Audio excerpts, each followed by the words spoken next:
Voice of நேயர்களுக்கு வணக்கம். இந்த நேர்காணலில் நாம் சந்திக்கிருப்பவர் திமுக செய்தி தொடர்பு செயலாளர் பேராசிரியர் திரு கான்ஸ்டன்டைன் ரவீந்திரன் அவர்கள். வணக்கம். வணக்கம். இன்று பிரதமர் நரேந்திர மோடி அவர்கள் தமிழகம் வராரு. கன்னியாகுமரி அந்த முக்கடல் சங்கமத்துல விவேகானந்தர் பாறையில தியானம் மேற்கொள்ள இருக்காரு. விவேகானந்தர் தியானம் மேற்கொண்ட இடத்துல, முக்தி அடைந்த இடத்துல பிரதமர் மோடியும் இருக்க போறாரு. அதன் மூலியமா நாட்டு மக்களுக்கு ஒரு வளர்ச்சியடைந்த பாரதத்தை கொடுக்க போறாரு அப்படின்னு பாஜக தரப்பு சொல்லப்படுது. இப்போ அங்க ஸ்பெஷல் ப்ரொடெக்ஷன் குரூப் எல்லாம் போயாச்சு, பாதுகாப்பு பலப்படுத்தப்பட்டிருக்கு. திமுகவும் அவர் அங்க வரக்கூடாதுன்னு சொல்லி மனுவெல்லாம் கொடுக்கப்பட்டிருக்கு. எப்படி பார்க்குறீங்க இந்த சூழலை? இதுல இந்த விஷயத்தை ரெண்டு விஷயமா பார்க்கணும்.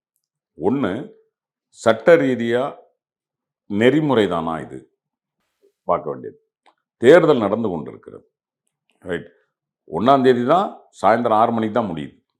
அப்போ அது வரைக்கும் நீங்கள் எந்த விதத்திலும் அந்த தேர்தல் நடைமுறையை இம்பேக்ட் பண்ணுற மாதிரி, அதன் மீது ஒரு தாக்கத்தை ஏற்படுத்துகிற மாதிரி எந்த நிகழ்வையும் யாரும் செய்வதற்கு அனுமதி இல்லை. ஒரு பிரதமர் இதை செய்யலாமா ஒரு தேர்தல் நேரத்தில்? இதுதான் கேள்வி. இது பகுத்தறிவு சார்ந்த ஒரு கேள்வி. இதை கழகம் கேட்கிறது, தவறு கிடையாது. இன்னொன்று இருக்குது. இந்த விவேகானந்தர் பாறை அப்படிங்கிறது சாதாரண விஷயம் இல்லை. இதுக்கு பின்னாடி ஒரு பெரிய அரசியல் இருக்கிறது. அதாவது 1963 அப்போ மேலே நேரு அவர்களுடையது, இங்கே காங்கிரஸ் ஆட்சி, பக்தவச்சலம் அவர்கள் முதலமைச்சராக இருக்கிறாங்க.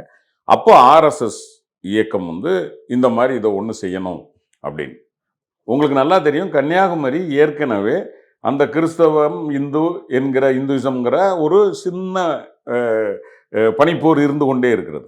அப்போ அவங்க தேர்ந்தெடுக்கிறாங்க, தமிழ்நாட்டுக்குள்ள இந்த மதவாத அரசியலை கொண்டு வர்றதுக்கு அவங்க தேர்ந்தெடுக்கிறது விவேகானந்தர் பாறை. அப்போ விவேகானந்தர் பாறையில் இதை கொண்டு வரலாமான்னு சொல்லும்போது பக்தவச்சலம் முடியாதுன்னு சொல்றாரு முதலமைச்சர். அந்த பாறை இயற்கையானது, கடல் இது சம்பந்தப்பட்டது, அதனால அதில் வைக்கக்கூடாது அப்படின்னு அவர் சொல்றாரு. சொன்னோடனே இது நேருகிட்ட போகுது. அன்றைக்கு ஒன்றிய கலாச்சாரத்துறை அமைச்சராக இருந்தவர் ஹுமாயூன் கபீர், அவர் என்ன சொல்றாரு? அவர் சட்டத்தை சொல்றாரு. அதாவது இதை இந்த மாதிரி புராதன இதுகளை கெடுக்கிற மாதிரி இது செய்யக்கூடாதுன்னு சட்டம் சொல்லுது, இதை செய்யக்கூடாதுன்னு அவர் சொல்றாரு. அவர் தனிப்பட்ட உணர்வை சொல்லலை, சட்டத்தின்படி அவர் சொல்றாரு. உடனே இதை இந்த ஆர்எஸ்எஸ் என்ன பண்ணுது அப்படின்னு சொன்னால், ரனடே அப்படின்னு சொல்லி ஒருத்தர் கையில் ஒப்படைக்குது. ஏக்நாத் ரனடே ஆர்எஸ்எஸ்காரர், நீ தான் இதை செய்யணும்னு சொல்லி கோல்வால்கர் அவர்கிட்ட ஒப்படைச்சிடுறாரு, ரைட்? என்னன்னா, மேற்கு வங்கத்தில் போய் கபீர், இவர் மேற்கு வங்கத்துக்காரர், ஹுமாயூன் கபீர் அப்படிங்கிற ஒரு ஒன்றிய அமைச்சர் மேற்கு வங்கத்தை சேர்ந்தவர். பாருங்க, இந்த வங்கத்தில் பிறந்து இந்தியாவுக்கே பெருமை தேடி தந்த விவேகானந்தருக்கு தமிழ்நாட்டில் பாறையில் இது வைக்கிறதுக்கு உங்கள் மண்ணை சார்ந்த கபீர் அப்ஜெக்ட் பண்ணுறாரு அப்படின்னு அங்கே ஒரு அரசியலை தூண்டுறாங்க. தூண்டின உடனே கபீர் என்ன சொல்கிறாரு? நான் சட்டத்தின் பாதி தான் சொன்னேன், எனக்கு பர்சனலாக எந்த அப்ஜெக்ஷனும் இல்லை அப்படின்னு அவர் சொல்லிடுறாரு. உடனே இதை எடுத்துக்கிட்டு பழையபடி நேருக்கிட்ட போகிறாங்க. நேருக்கிட்ட போனால் இங்கே பக்தவச்சலத்துக்கிட்ட கூப்பிட்டு பேசி ஒரு குழு போட்டு, இது விவேகானந்தர் அமைத்து தியானம் செய்த இடம் அப்படின்னு அவர் தியானம் செய்த அந்த வருஷத்தை போட்டு ஒரு இது மட்டும்தான் வைக்கிறதுக்கு அனுமதி வைக்க சொல்கிறாங்க. தமிழ்நாட்டிலையும் குழு அமைக்கப்படுது, எல்லா கட்சியை சார்ந்தவர்களும், திமுக உட்பட, பேரறிஞர் அண்ணா உட்பட இருந்து. அப்புறம் இதை ஒரு பெரிய இதாக போயிட வேண்டாம் அப்படின்னு சொல்லி அதை பேசி முடிக்கிறாங்க, ரைட்? அந்த விவேகானந்தர் பாறையில், ரைட், நீங்கள் இன்னைக்கு இருக்கிறீங்க, ரைட்? ஒருவேளை மேற்கு வங்கத்தில் ஓகே விவேகானந்தரை தொட்டால், அதாவது இந்தியாவுக்கு வெளியே விவேகானந்தரை தொட்டால் அவர் இந்தியர், இந்தியாவுக்குள்ள விவேகானந்தரை தொட்டால் அவர் வங்காளின்னு கொண்டு போவாங்க ஆர்எஸ்எஸ்காரங்க. நம்ம அப்படி பார்க்கறது இல்லை. நமக்கு விவேகானந்தருங்கிறவர் இளைஞர்களுக்கான ஒரு எழுச்சி உரை ஆற்றியவர், இந்த சாதி மத பித்துகளுக்கு ஆரியர்கள் தான் காரணம் என்று ஆரிய வருகையை எதிர்த்து பேசியவர். அந்த வகையில் நமக்கு விவேகானந்தர் டச் ஆவார். ஆனால் இந்த அரசியல் ஏன்? இதை ஒரு பிரதமர் செய்யலாமா? இதை தேர்தல் கமிஷன் வாய்மூடி கண்மூடி பார்த்து கொண்டு இருக்கலாமா? இல்ல இது அரசியல் நிகழ்வு அல்ல, ஆன்மீக நிகழ்வுன்னு சொல்றாங்க. எந்த அதாவது இது மதவாத நிகழ்வு. இது ஆன்மீக நிகழ்வு இல்ல. ஒண்ணு வச்சுக்கோங்க தம்பி. ஆன்மீகவாதிக்கு சாமி எல்லா இடத்துலயும் இருக்கான். இங்க தான், அங்க தான்லாம் இல்ல. எந்த ஆன்மீகவாதியும் சிலை ஏத்துக்க மாட்டாங்க. ரைட்? எந்த ஆன்மீகவாதியும் அந்த உருவ வழிபாட ஏத்துக்க மாட்டாங்க. ஆன்மீகவாதிங்கிறவன் யாரு அப்படின்னா, தன்னை கடந்து இந்த பிரபஞ்சத்தை சிந்திக்கிறவன் இருக்கிறான்ல, ஒரு தேடல். ஞானத்தின்பால் வருகிற ஒரு முதிர்ச்சி தான் ஆன்மீக தேடல். மூடிட்டு இருக்குங்கிறீங்க. எனக்கு அப்படி நம்பிக்கை இல்லைப்பா. இவர் சொல்லலாம் ஒருவேளை, நான் மனுஷனே கிடையாதுப்பா அப்படின்னு சொல்லலாம். நான் கடவுளின் பிறவி, கடவுள் தான் என்ன அனுப்பிச்சாரு, எனக்கு பயாலஜிக்கல் பெர்த்து கிடையாது. பாஜகவை சார்ந்த ஒரு நபர் அவர் சொல்றாரு, கடவுளோடு நேரடியாக பேச போகிறார். விவேகானந்தர் அமர்ந்த இடத்தில் மோடியும் அமர்ந்து கடவுளோடு நேரடியாக உரையாடி இந்திய மக்களுக்கு தேவையானதை செய்ய போகிறார் அப்படின்னு பாஜகவினரே சொல்றாங்கல்ல. இந்த மாதிரி அறிவாளிகள்கிட்ட இந்த நாடு 10 வருஷம் இருந்திருக்கு அப்படின்னு தான் நம்ம பரிதாபப்படுறோம். வேற என்ன செய்ய முடியும்? எப்பா ஒரு வாதத்துக்கே வச்சுக்கிறோமையா, கடவுள் இருக்காருன்னே வச்சுக்கிறோமே. அவர் விவேகானந்தர் பாறையில இருந்து தான் அவருக்கு இது கிடைக்குமா, இல்லைன்னா அவுட் ஆஃப் கவரேஜ் ஏரியா போயிடுவாரா? விவேகானந்தர் பாறையிலன்னா சேட்டலைட் இருக்கான்னு கேட்குறேன். அங்கேருந்து பேசினா தான் அவருக்கு காது கிடைக்கும் அப்படின்னு இருக்கா? இல்லைல்ல. அவங்க நம்புறபடி பார்த்தா எல்லா இடத்துலையும் இருக்கக்கூடிய ஆண்டவன் கடவுள். அப்போ நீ எங்கேருந்து பேசினாலும் அவருக்கு கனெக்டிவிட்டி. எனக்கு தெரிஞ்சு உலகத்திலே அவுட் ஆஃப் கவரேஜ் ஏரியாவுக்கு போகாத ஒரே ஆள் ஆண்டவன் மட்டும்தான். இந்த பூமி பந்தில் இருந்து யார் கூப்பிட்டாலும், எந்த லாங்குவேஜில் கூப்பிட்டாலும், எப்போ கூப்பிட்டாலும் அவர் லைன் ஆஃப் கான்டாக்ட்லேயே இருக்கார். ரைட்?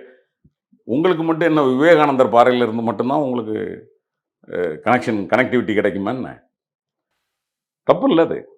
நீங்கள் செய்யுங்க, வேண்டான்னு சொல்ல. இப்போ 4ஆம் தேதிக்கு பிறகு நீங்கள் நிரந்தரமாக செய்ய வேண்டியது நிறைய இருக்குது.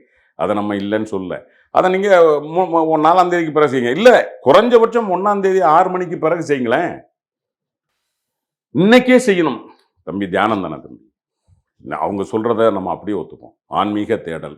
அதை 30ஆம் தேதியே தேடிடணும்னு கடவுள் அட்டான் போட்டிருக்காரா?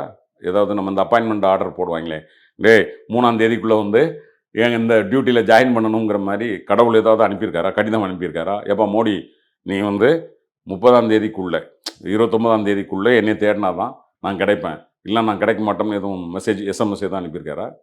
இல்லை இல்லை. அப்போ இது ஒரு ஃப்ராடு. நான் ஓப்பனாக சொல்கிறேன், இது ஒரு ஃப்ராட்.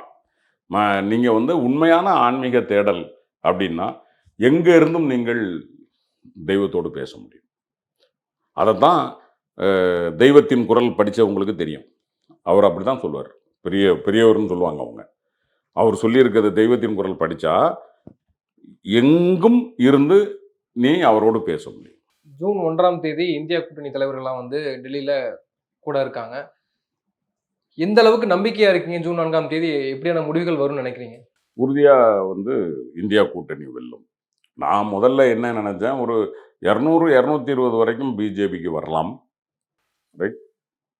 அப்புறம் கூட்டணி அப்படி இப்படின்ட்டு போயிடுவாங்களோ அப்படிங்கிற மாதிரி. ஏன்னா அதுக்கப்புறம் அவங்க எந்த தில்லுமுள்ளும் பண்ணுறதுக்கு வாய்ப்பு உண்டு, பண்ணலாம் அப்படின்னு நினச்சேன். பட் எனக்கு என்னவோ வரக்கூடிய தகவல்கள் உண்மையாக இருக்குமானால், ஏன்னா நான் உத்தரப்பிரதேசத்துக்கோ குஜராத்துக்கோ இல்லை மகாராஷ்டிரத்துக்கோ போனதில்லை. பட் அங்கே இருக்கக்கூடிய நம்மளுடைய சொந்த பந்தங்கள், ரைட், அங்கே இருக்கக்கூடிய நம்மளுடைய என்கிட்ட படித்த ஸ்டூடெண்ட்ஸ் பல பேர் இந்திய துறைகள்லே இருக்கிறாங்க. அவங்க கொடுக்குற தகவல்கள் இதெல்லாம் பார்க்கும்போது, அதாவது 1 2 3ஆவது இது வரைக்கும் இருந்த சூழல் மாதிரி, அதாவது 7 நிலையில் தேர்தல், ரைட், 7 கட்டம். முதல் 3 கட்டத்தில் இருந்ததை விட 4வது 5வது கட்டங்களில் இருந்து இந்தியா கூட்டணிக்கு அபரிமிதமான ஒரு ஆதரவு அலை பெருகி இருக்கிறது. எல்லா மாநிலங்களும். தேசிய ஊடகங்கள்ல மிகப்பெரிய அளவுக்கு ப்ரொபகண்டா பண்றாங்க. மீண்டும் மோடி தான் வருவதற்கான வாய்ப்புகள் இருக்கு. அதாவது என்னை பொறுத்த வரைக்கும் தம்பி, ஊடகம் அப்படிங்கிறதுல இப்போ நம்ம எப்படி பார்க்க வேண்டியிருக்குன்னா, ரியல் மீடியா, சீடோ மீடியா அப்படின்னு பார்க்க வேண்டியிருக்கு. உண்மையாக சொல்கிறேன். அதாவது பேசப்பட வேண்டியது எவ்வளவோ இருக்குது. ஆனால் அதை தவிர இந்த மாதிரி ஒரே ஒரு மனிதனை நோக்கிய ஒரு துதிபாடல் இருக்குல்ல, இது வந்து எந்த ஜனநாயகத்துக்கும் ஆபத்தான, ரைட்? அதுதான் இது. இதில் வந்து நீங்கள் எல்லா ஊடகத்திற்கும் ஒரு முதலாளி இருக்காங்க. அந்த முதலாளிகளுக்கு அந்த ஊடகத்தை நடத்துறதுக்கான உண்மையிலே அவங்க நேர்மையான, நான் ஊடக முதலாளிகள் எல்லாம் குற்றம் சொல்ல நான். அவர்கள் இப்போ ஒரு எலெக்ஷன் கமிஷனுடைய இதாக இருந்தவர், சீஃப் எலெக்ஷன் கமிஷனராக இருந்தவர் 2017-18 லாவசா அப்படின்னு நினைக்கிறேன். அவரே என்ன சொல்லியிருக்காரு, அவர் வந்து இந்த 2019 மோடி அவர்கள் வந்து குஜராத்தில் ஓட்டு போட போகும்போது கேம்பெயின் பண்ணிகிட்டே போனார் தெரியுமா, கேவலமா. அந்த கேவலத்துக்கு அவர் கேள்வி கேட்டிருந்தார். ஆமாம், அவர் கேள்வி கேட்டதுக்கு பிறகு அவர் ரிட்டையர்ட் ஆகிறார், ரைட்? அதை ஒன்றும் இல்லாமல் ஆக்கிட்டாங்க, ரிட்டையர்ட் ஆகிறார். ஆனதுக்கு பிறகு அவர் பேட்டி கொடுத்தார், இங்கு நாம் நேர்மையாக இருக்கிற ஒவ்வொரு செயலுக்கும் ஒவ்வொரு விலை கொடுக்க வேண்டியது இருக்கு. சாதாரண வார்த்தை இல்லை தம்பி, ரைட்? நாம் நேர்மையாக இருக்கக்கூடிய ஒவ்வொரு செயலுக்கும் ஒரு விலை கொடுக்க வேண்டியது இருக்கிறது.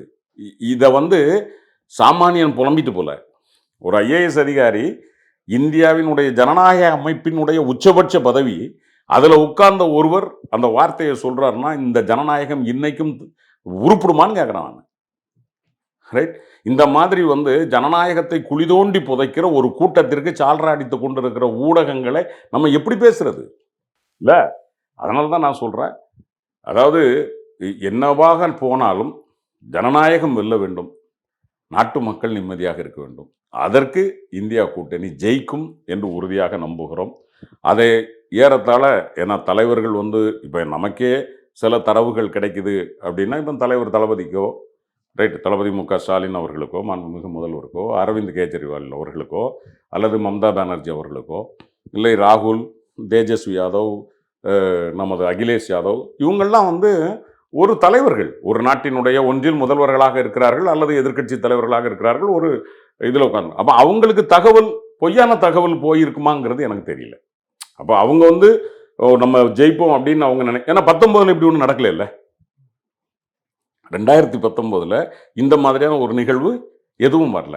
அப்போ 24 இவங்க வந்து இந்த அளவுக்கு இருக்கிறாங்க அப்படின்னா நான் நம்புகிறேன், உறுதியாக ஆட்சி மாற்றம் இருக்கிறது.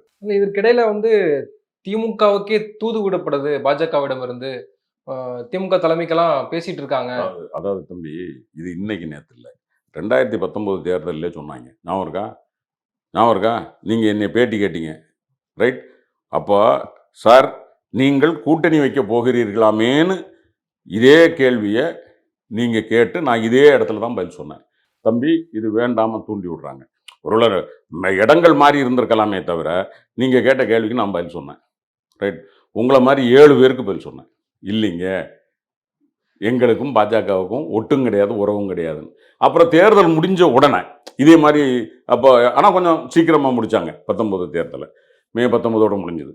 அப்போ ஒன்று என்ன சொன்னாங்கன்னா, அந்த அந்த அந்த காலகட்டம் இருக்கிற வரைக்கும், ஆஹா பேச்சுவார்த்தை திரைமறைவில் நடந்து கொண்டிருக்கிறது, எஸ் சொல்லிவிட்டார் ஸ்டாலின், இப்படிலாம் பல பல பத்திரிகைகளே எழுதிச்சு, ரைட்?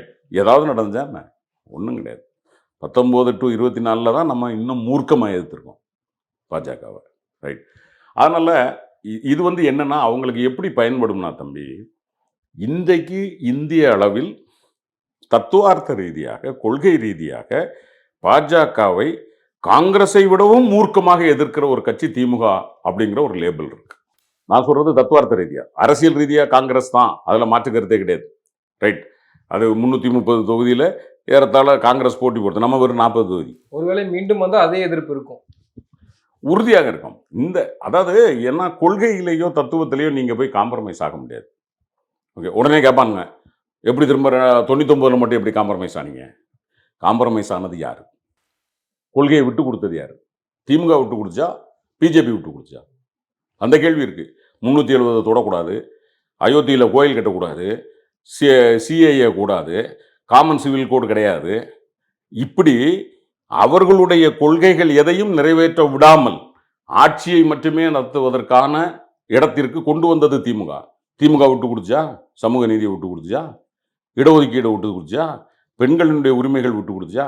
எதுவும் கிடையாது, ரைட்? எனவே அவர்கள் விட்டு கொடுத்து எங்களோடு வந்தார்கள். ஆனால் இனிமேல் அதற்கான வாய்ப்பு இந்த ஜென்மத்தில் இல்லை என்பதுதான் முடிவு. நிறைய விஷயங்களை பகிர்ந்துக்கிட்டீங்க. உங்க நேரத்துக்கு மிக்க நன்றி. மிக்க நன்றி. உங்களுக்கும் வாய்ஸ் ஆஃப் சவுத் நேயர்களுக்கும் மனமார்ந்த வாழ்த்துக்கள்.